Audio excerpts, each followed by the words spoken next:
Thank you. Mayor Hales, Commissioners, nice to be here this morning. My name is Becky Strauss.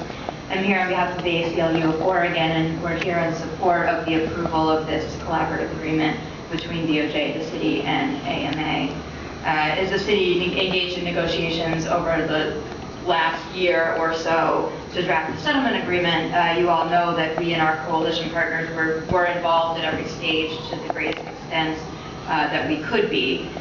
We submitted comments both at council and in written form to advocate for an agreement that had any foreseeable chance of bringing true and monumental reform to the Portland Police Bureau. And at the time that council approved the settlement agreement last November, we were concerned. We did support the agreement. We believe it to be a great opportunity for change, but also raised a handful of concerns, among them being that we thought the agreement should mandate a complete overhaul of the officer accountability system rather than tinker around the edges, as we feel that some of the reforms did instead, and also that the agreement did not go far enough to ensure that moving forward, communities in Oregon, particularly communities of color in Oregon, are engaged in the work of the reform and the policies that guide the Bureau going forward. So those were some concerns. We had others, and we raised those at the time.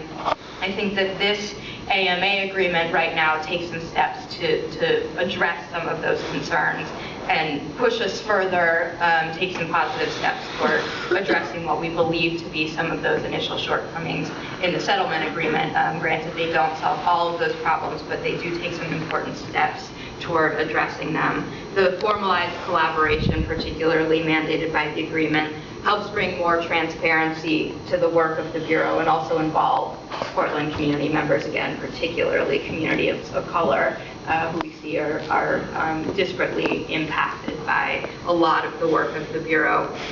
It's wonderful to see that this agreement does seem to acknowledge that any successful reform absolutely cannot happen with the transparency, without the transparency and the involvement that the collaborative agreement is prioritizing. And I just do want to note, we've really appreciated the collaboration with our coalition partners, and I agree with everything that's been said up until now. I think,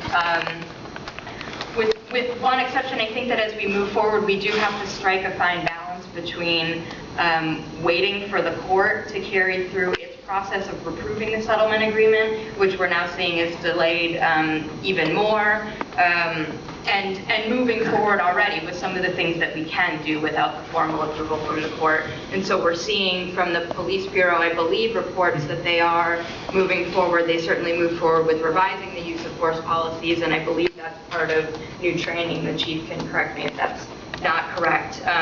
Saw that there's a new website, I think just posted since we've been here this morning at council, as kind of a clearinghouse for a lot of the information that's happening with the settlement agreement. So those are things, and among many others, that we can do now without the formal approval of the settlement agreement from the court to really start moving this forward. I think possibly with the exception of the police union, everyone here in Portland is ready to see the show get on the road, and we're ready to be a part of that. Thank you. Thank you.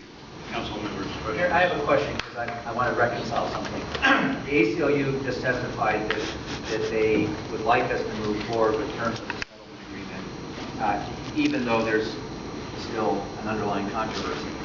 Joanne Hardesty raised a caution flag about moving forward with certain things without adequate oversight. So, Joanne, could you give us an example of a couple things where the city is moving forward and you have a concern? I'm not clear whether your concern is that we're moving forward or that there's inadequate, in your view, inadequate oversight of whatever we're moving forward. Mr. Mayor, Commissioner Fish, it's the latter. My concern is that if there's no community oversight, which is really one of the primary components of the Department of Justice settlement agreement, if the community oversight process is not in place, then we're just taking the chief's word that he's doing what he says he's doing. And I don't have confidence that that would be so. Okay, thank you.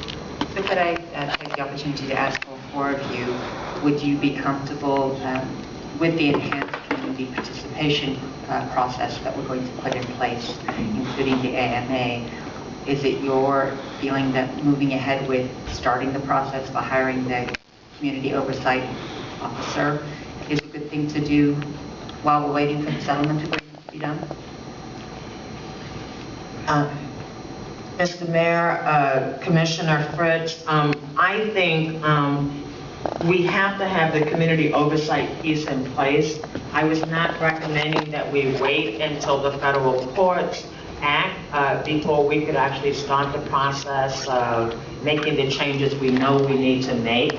But again, my concern is that if let's just say that they're saying 50% of the changes have already been made, if there's no community engagement process that's double checking that data, then the public will have no confidence that we've made the strides that we say we want to make.